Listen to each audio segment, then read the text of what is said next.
Os CrossFit Games, realizados todos os anos nos Estados Unidos, são considerados o maior teste de preparação física do mundo. A competição dura 5 dias intensos, nos quais os atletas enfrentam uma enorme variedade de desafios que colocam à prova sua força, resistência, velocidade e agilidade. Cada dia é composto por diversos eventos pensados para levar os competidores ao seu limite máximo, tanto físico quanto mental. Ao final dessa maratona, os campeões recebem o título de os mais bem condicionados do planeta, além de prêmios em dinheiro e oportunidades de patrocínio. A edição de 2024 dos Jogos, realizada em Fort Worth, no Texas, seguiu esse padrão rigoroso. No entanto, algo inesperado aconteceu. Uma tragédia que marcaria para sempre tanto o evento quanto a vida de quem estava presente naquele 8 de agosto de 2024. Logo cedo, quando os jogos começaram, os termômetros já marcavam aproximadamente 37 graus, mesmo antes das 7 da manhã. O primeiro de 3 eventos programados para o dia era um desafio no estilo triatlo, especialmente criado para testar os limites físicos e mentais dos atletas. O primeiro desafio do dia começou com uma corrida de aproximadamente 5 quilômetros, seguida por um percurso de 800 metros de natação nas águas quentes do reservatório Marine Creek. Após esse esforço inicial, os atletas teriam um intervalo antes do último evento do dia, uma sessão intensa de levantamento de peso, programada para as 17h30. Esse primeiro dia não foi feito para os fracos. Pelo contrário, era pensado para separar os atletas bons daqueles realmente excepcionais. Entre os competidores daquele ano estava Lazar Dukic, um sérvio de 28 anos. Reconhecido por sua dedicação impressionante e sua incrível resiliência, Lazar havia conquistado o respeito da comunidade do CrossFit. E não apenas por seu desempenho atlético, mas também por sua personalidade. Sempre gentil, sempre comprometido, tanto com sua própria evolução, quanto com o apoio aos colegas competidores. Na manhã de 8 de agosto, às 7 horas em ponto, os atletas estavam alinhados, prontos para dar início ao desafio. O sol já castigava com força, e a temperatura fazia os competidores sentirem a pressão antes mesmo da largada. À medida que o sinal soava, Lazar, com seu foco característico, respirou fundo e partiu junto com os outros ao som da buzina. A buzina soou e os atletas dispararam. A primeira etapa era a corrida, e logo ficou claro o quanto esse desafio seria brutal. Sob um calor escaldante, a prova rapidamente se tornou ainda mais exigente do que o esperado. Mesmo assim, Lazar manteve um ritmo firme e controlado, demonstrando sua habitual determinação. Quando ele finalmente se aproximou do reservatório Marine Creek para uma etapa de natação, já devia estar completamente exausto. Ainda assim, sem hesitar, ele mergulhou nas águas e começou a nadar os 800 metros restantes do percurso. Imagens do final dessa prova mostram os atletas completando a travessia, e é nesse momento que Lazar é visto se aproximando da linha de chegada. A água naquele dia estava a cerca de 30 graus, o que adicionava uma dificuldade inesperada. O calor abafado não dava trégua, nem fora, nem dentro da água. O cansaço acumulado da corrida, combinado com a temperatura elevada da água, começou a cobrar um preço visível. Lazar, que até então nadava com força e foco, começou a demonstrar sinais claros de esgotamento. Pouco depois das 8 horas da manhã, já nos últimos 100 metros da travessia, algo começou a mudar. O clima entre os espectadores rapidamente passou da empolgação para uma crescente apreensão. Alguns notaram que seus movimentos na água estavam ficando descoordenados, seus braçadas se tornaram irregulares e visivelmente mais pesadas. A tensão no ar era palpável. Com visíveis sinais de sofrimento, ele arrancou a touca de natação, indicando que provavelmente estava superaquecido durante a prova. Espectadores e outros atletas começaram a gritar por ajuda, suas vozes tomadas pela urgência do momento. Alguns chegaram a chamar os salva-vidas, que estavam posicionados em pranchas de remo, para que socorressem Lazar enquanto ele lutava para se manter na superfície. No entanto, a resposta deles foi inexplicavelmente lenta, deixando todos em pânico. Um espectador, percebendo a gravidade da situação, chegou a pular na água na tentativa de ajudar, mas foi impedido por um dos voluntários.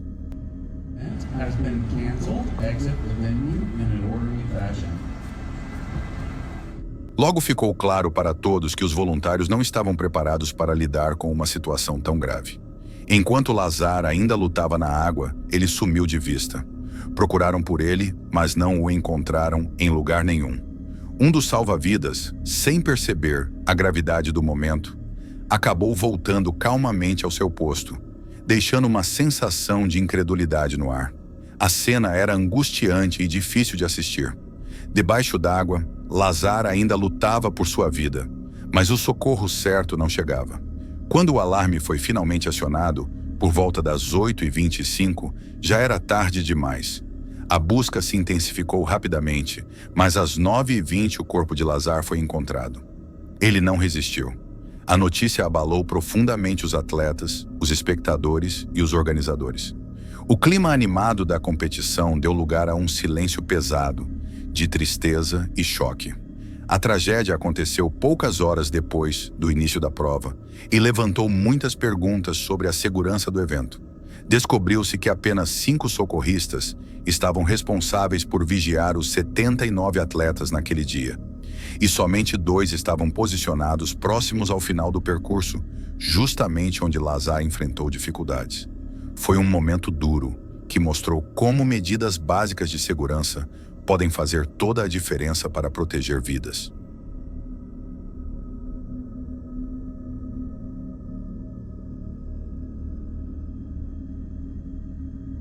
Em 28 de outubro de 2019, um homem japonês de 47 anos, chamado Tetsu Shiohara, decidiu fazer uma transmissão ao vivo enquanto escalava o Monte Fuji.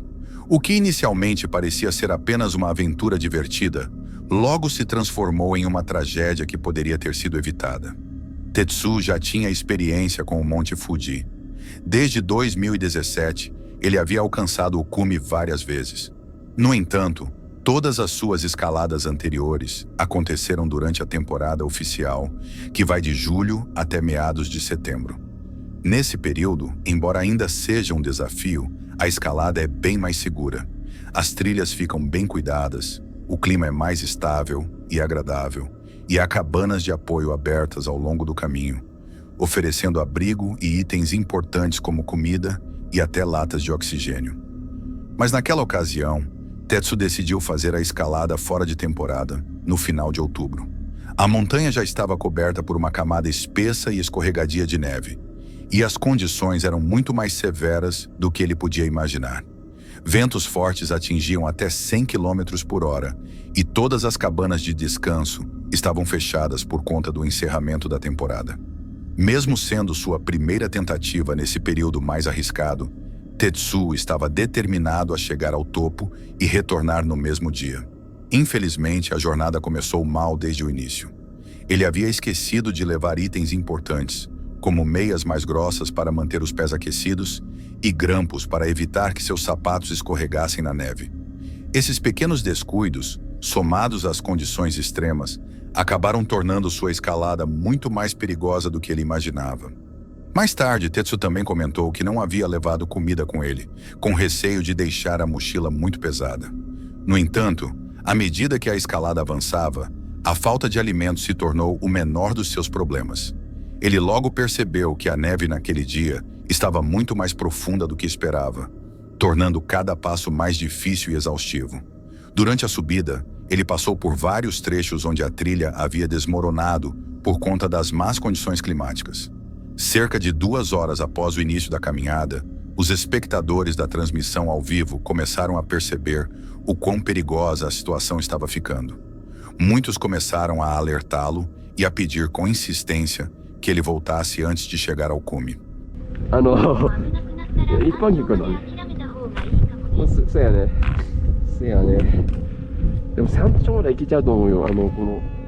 Tetsu ignorou todos os avisos e sinais de perigo, decidindo seguir com a escalada.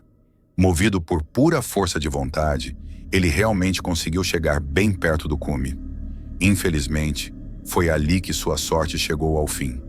Enquanto atravessava um trecho especialmente íngreme da trilha, ele escorregou na neve e caiu pela lateral da montanha. 外埋まってんだけど雪で。よし行こう。ここも危ないね。ちょっとね斜面。あ、滑る。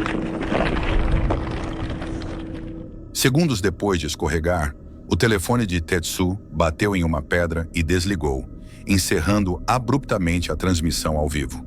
Os espectadores, em choque com o que acabaram de presenciar, alertaram as autoridades imediatamente. No entanto, devido às condições extremas da montanha, os socorristas levaram 2 dias para localizar seu corpo. Ele foi encontrado gravemente ferido a cerca de 700 metros abaixo do ponto onde havia escorregado. Para a maioria das pessoas, o caso parecia encerrado. Um alpinista inexperiente e mal preparado que subestimou os perigos do Monte Fuji. Mas com o tempo, começaram a surgir algumas teorias intrigantes sobre o que realmente aconteceu. Por exemplo, uma pessoa sugeriu que Tetsu não tinha a intenção de chegar exatamente ao topo naquele dia, e que a rota que ele escolheu parecia estranha. No entanto, quem assistiu à transmissão ao vivo percebe claramente que ele estava, sim, determinado a alcançar o cume. Durante a subida, o chat estava cheio de pessoas implorando para que ele voltasse, e ele respondeu, muitas vezes com frases que pareciam ter um tom mais sombrio. Ele também fez menções suspeitas à falta de equipamentos, como se tivesse consciência do risco. Mas mesmo assim, escolheu continuar. Além disso, havia tempo de sobra para dar meia volta, caso quisesse. Algumas dessas pistas levaram algumas pessoas a acreditar que Tetsu pode ter tomado uma decisão deliberada naquele dia, que a ausência de equipamentos não foi um esquecimento, mas uma escolha. Claro, não há provas concretas que confirmem essa teoria, e talvez nunca saberemos com certeza o que realmente se passou em sua mente naquele momento.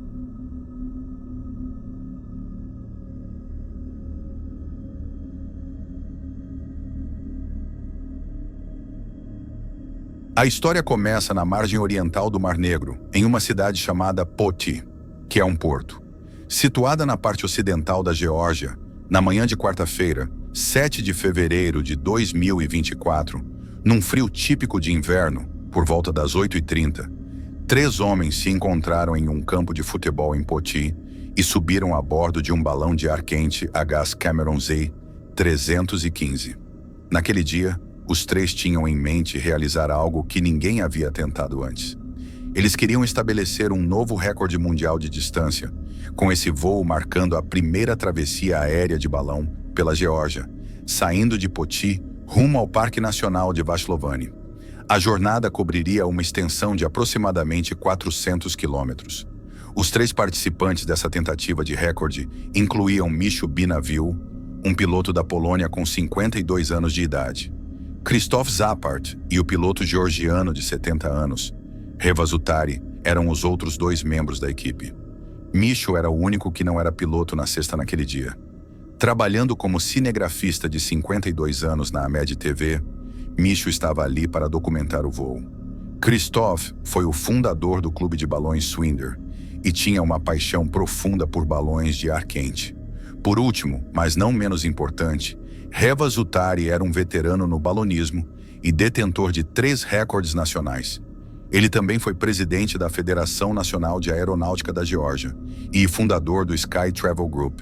Nos dias que antecederam a manhã do voo, Raz, como era conhecido, havia postado em suas redes sociais várias vezes, mostrando o processo de construção da cesta e as modificações feitas para garantir um voo tranquilo. Em um de seus posts, ele mencionou que a distância não era muito longa, mas que o voo seria difícil, principalmente por passar por áreas montanhosas. Até a noite anterior, o entusiasmo e a expectativa tomaram conta.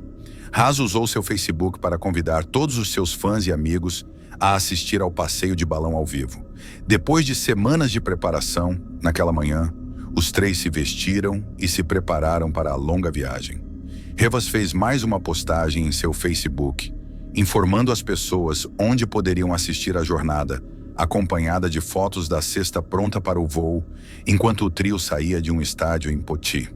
A foto foi capturada no momento exato em que eles decolaram, planando pelo ar com graça e precisão.